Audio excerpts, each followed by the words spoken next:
এসো, তোমাকে খাবার দিয়েছি, এখানে বসো। তুমি আসতে এত লেট করছো বলে আমি আস্তে আস্তে সব বেরিয়ে দিলাম, আর কি করব। এই দেখো, এইখানে দিয়েছি লাল শাক, এই যে এখানে লাল শাক দিলাম। এইটা হচ্ছে লাউয়ের খোসা আর আলু দিয়ে ভাজা। এইটা হচ্ছে তোমার বাঁধাকপির তরকারি। এইটা হচ্ছে তোমার লাউ ঘন্ট, আর এইটা আলু পোস্ত। আর এইখানে পাতলা মুসুরির ডাল আছে। এইটা হচ্ছে তোমার হচ্ছে রুই মাছের আলু দিয়ে পেঁয়াজ দিয়ে পাতলা ঝোল। এই হচ্ছে আজকে আমাদের দুপুরের মেনু।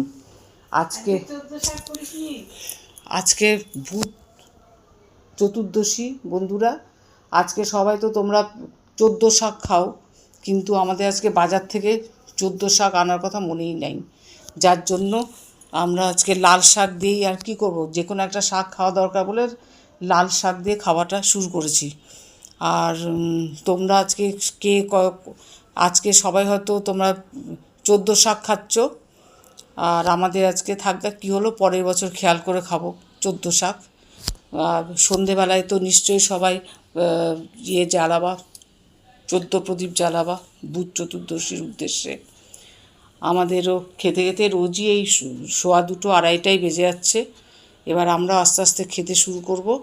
ওই আমার বরকে দিয়ে খাওয়া শুরু করলাম, এরপর মাকে দিয়ে খাওয়া, এরপর মা আর আমি খেতে বসে যাব। আর কি বলবো তোমাদের বন্ধুরা, তো আমার ভিডিওটা যদি সামান্যতম একটু ভালো লাগে, একটা লাইক দিয়ে অবশ্যই আমার পাশে থেকো। আর তোমরা তোমাদের বন্ধু বান্ধবদেরকে চ্যানেলটা সাবস্ক্রাইব করো, আমার ভিডিওটা একটু শেয়ার করে দিও। আর আজকে এই লাইটের ব্যবস্থা করাতে, ঠাকুর ঘরে লাইট দেওয়ার জন্য একটুখানি লেট হলো।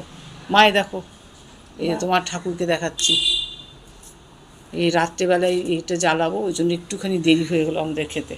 এবার আস্তে আস্তে সবাই খাওয়া শুরু করব। তোমরা অনেক শুভেচ্ছা নিও, ভালোবাসা নিও। শুভ দীপাবলির শুভেচ্ছা জানাই। সবাই খুব ভালো থাকো।